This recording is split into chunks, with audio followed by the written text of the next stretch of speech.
Γεια σας παιδιά, σήμερα θα σας δείξω πώς να αποθηκεύουμε βίντεο από το YouTube. Πρώτον πάμε στο YouTube και εγώ θα πάω στο κανάλι μου, ας πούμε, να δω τα βίντεο μου και πείτε ότι μου αρέσει αυτό εδώ το βίντεο. Ωραία. Πατάμε δίπλα από το dislike που έχει ένα κουμπάκι, αυτό εδώ, και πατάμε το πρώτο, αριστερά, αντιγραφή συνδέσμου. Ωραία. Μετά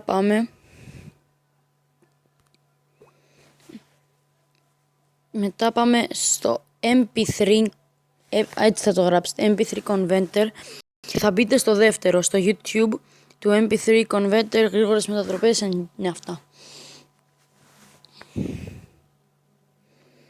Εδώ που λέει μορφή MP3 κάτω, θα πατήσετε και θα το κάνετε MP4, όχι MP4V, MP4 θα το κάνετε.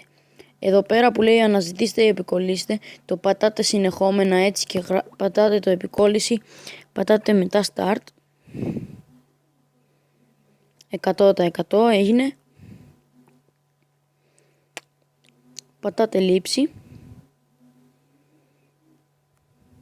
και κατεβαίνει και έτσι έχετε ένα βίντεο. Αντί.